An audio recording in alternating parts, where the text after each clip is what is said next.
अस्सलाम वालेकुम वरहमतुल्लाहि वबरकातुहू। क्या आप भी रोज़े तो रखती हैं मगर इफ़्तार के बाद उससे नाराज़ हो जाती हैं? क्या आप भी कहती हैं बस आज ज़्यादा खा लिया, कल से कंट्रोल करूँगी, और फिर अगले ही दिन समोसे पकोड़े और ये सब शुरू हो जाता है, आपको अपनी तरफ बुला लेते हैं? क्या आपका दिल रमज़ान में हल्का और खुश होता है लेकिन जिस्म भारी, सुस्त और थका हुआ महसूस होता है? अगर हाँ, तो ये वीडियो सिर्फ़ और सिर्फ आपके लिए है। आज मैं आपको आयशा की कहानी सुनाने जा रही हूँ, जिसने रमज़ान को सिर्फ इबादत का नहीं बल्कि सेहत बदलने का महीना बना लिया। क्या आप भी महसूस करती हैं कि रमज़ान के आते ही दिल हल्का और खुश हो जाता है मगर जिस्म भारी महसूस होता है? आज मैं आपसे एक छोटी सी कहानी शेयर करने जा रही हूँ जो शायद आप सबके लिए दिल को छू ले। आइए शुरू करते हैं आयशा की कहानी, जिसने रमज़ान डाइट प्लान अपनाया और रमज़ान को सिर्फ रूहानी महीना नहीं बल्कि सेहत की तब्दीली का मौका बना दिया।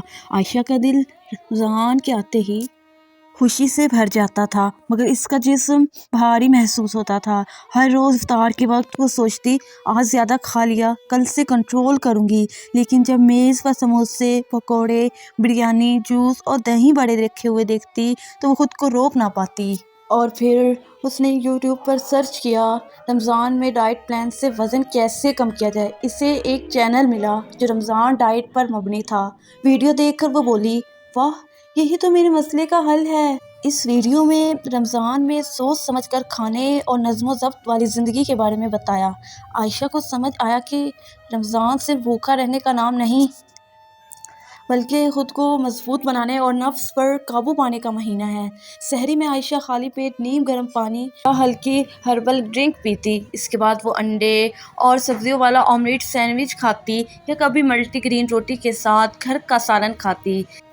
साथ में 5-6 भीगे बादाम या कुछ मेवा जात, चाय, कॉफ़ी, लस्सी या दही भी लेती। ये चीज़ें पेट को देर तक भरा रखती और ख्वाहिशात को कम करती। इफ्तार में मेज़ पर जलेबियाँ, समोसे, पकोड़े, बिरयानी और जूस रखे होते। मुझे भी एक दे, वो कहती, लेकिन इसने शरबत, कोल्ड ड्रिंक्स और पैकेट वाले जूस छोड़ दिए। नींबू पानी या नारियल पानी को तरजीह देती। वो 1 या 2 खजूर, कुछ फल और एक दरमियाना प्याला चने की चाट लेती। इसकी वालदा कहती, आयशा बेटा ये भी खा लो। वो मुस्कुरा कर कहती, नहीं अम्मी, बस इतना ही काफ़ी है, बाकी कल के लिए कंट्रोल करूँगी। आयशा को एहसास हुआ कि मसला खाना नहीं बल्कि ख्वाहिशात पर काबू पाना है। इसने 5 सुनहरे असूल अपनाए। नींद रोज़ाना 7 से 8 घंटे, जिस्म को मुनासिब आराम दे।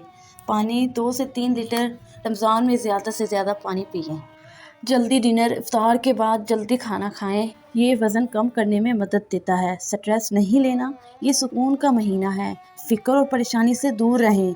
वज़न चेक करना, रोज़ाना इफ्तार से पहले अपना वज़न चेक करें। डिनर में आयशा आधा कप चिकन कढ़ाई और उबले हुए चावल लेती। क्या ये काफ़ी है? उसकी बहन ने पूछा। जी बिल्कुल, फ़ाइबर और सलाद के साथ पेट भर जाएगा और ख्वाहिशात काबू में रहेंगी।